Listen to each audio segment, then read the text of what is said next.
वाह उमर जी अदालत या सानी सजन जी खिलाफत या मीर मोहम्मद मदनी जे दुआ जी उमर इजाबत या वाह उमर जी अदालत या सानी सजन जी खिलाफत या मीर मोहम्मद मदनी जे दुआ जी उमर इजाबत या वाह उमर जी अदालत या ईंदो हो जहरा सा तह का भजे इबलीस पियो नाम बुधी फारूक जो अज बिटजे इबलीस थो ईंदो हो जहरा सा तह का भजे इबलीस पियो नाम बुधी फारूक जो अज बिटजे इबलीस थो नाम बुधी फारूक जो अज बिटजे इबलीस थो मुस्लिम बणियो जरारवा हक जी उमर तलवार या मजलिस प्यारी मंझ अची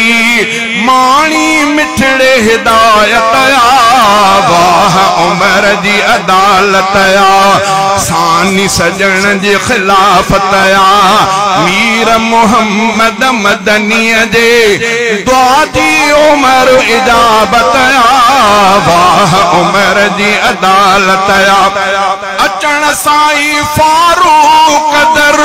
खोलायो काबे संदो बणियो रुकावट बणबो रुकावट जो अचे सोई यतीम बचा कंदो अचण साई फारूक दर खोलायो काबे संदो बणबो रुकावट जो अचे सोई यतीम बचा कंदो सिर न सलामत सो रहंदो जंहिं बि उमर जो अगु झलियो सिर न सलामत सो रहंदो जंहिं बि उमर जो अगु झलियो सभु लिकी काफ़िर वया कड़की मथन ॼण क़यामत या वाह उमर जी अदालत या सानी सजन जी खिलाफत या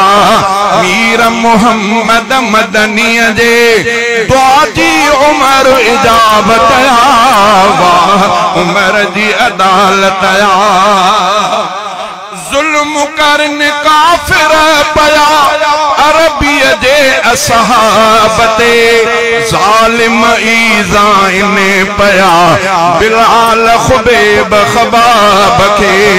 जालिम ईज़ाइन पया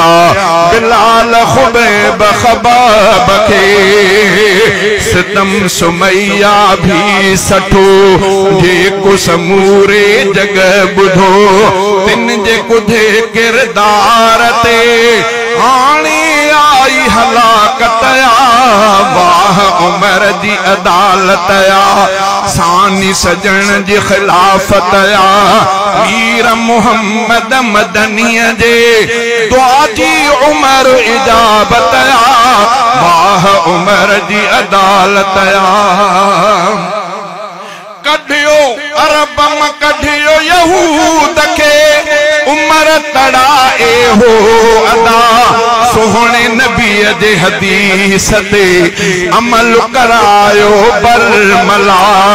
अरब में कढियो यहूद के उमर तड़ाए हो अदा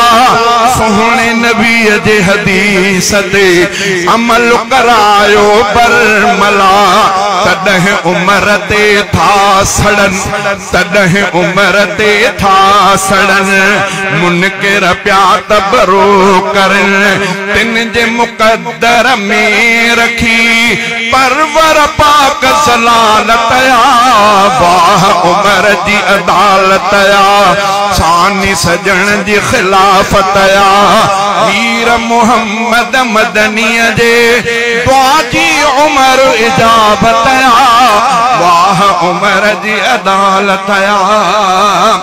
सोहणे उमर जे नाम जो नौकर अब्द फता हुआ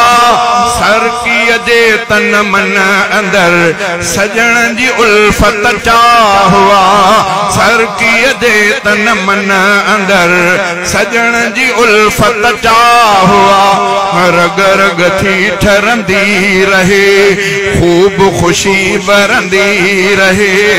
अहिड़ी अकीदत खां हटी ईमान न थींदो सलामत आ वाह उमर जी अदालत आ सानी सजन जी खिलाफत आ।